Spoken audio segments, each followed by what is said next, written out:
Supreme court ಇವತ್ತೇನು ಒಳ ಮೀಸಲಾತಿ ಜಾರಿ ಮಾಡಲಿಕ್ಕೆ ಆಯಾ ರಾಜ್ಯಗಳು ಕ್ರಮ ತಗೋಬೇಕು ಅಂತ ಆದೇಶ ಮಾಡಿದ್ದರು.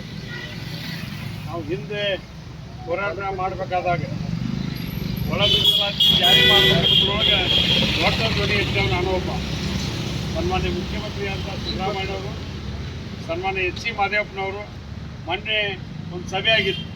ಅವತ್ತು ನಮ್ಮ ಮುನಿಯಪ್ಪವರು ನಾವು ಎಲ್ಲರೂ ಕೂಡ ಕೂತಿದ್ವಿ. ಅವತ್ತೊಂದು ಏನು ಚರ್ಚೆ ಆಯಿತಪ್ಪ ಅಂದ್ರೆ, ಒಳ ಮೀಸಲಾತಿಯನ್ನು ಜಾರಿ ಮಾಡಬೇಕಾದಾಗ ಏನಾದರೂ ಸಮಸ್ಯೆ ಬರ್ತಾ ಸುಪ್ರೀಂ ಕೋರ್ಟ್ ಡೈರೆಕ್ಷನ್ ಅಂತಿತ್ತು. ಸುಪ್ರೀಂ ಕೋರ್ಟ್ ಡೈರೆಕ್ಷನ್ ಇವತ್ತು ಬಂದಾಗಿದೆ. ಆಯಾ ರಾಜ್ಯಗಳು ಅದನ್ನು ಪಾಲನೆ ಮಾಡಬೇಕು. ಕರ್ನಾಟಕ ರಾಜ್ಯ ಮೊದಲೇ ಸ್ಥಾನದಲ್ಲಿ ಇರ್ತದೆ ಅದು ಜಾರಿ ಮಾಡಲಿಕ್ಕೆ. ಆದರೆ ಮುಖ್ಯಮಂತ್ರಿಗಳು ವಿಶೇಷವಾಗಿ ಎಚ್ ಸಿ ಮಾದೇವಪ್ಪನವರು ಒಂದು ದೊಡ್ಡ ಇತಿಹಾಸವನ್ನು ಬರೆದಾರೆ.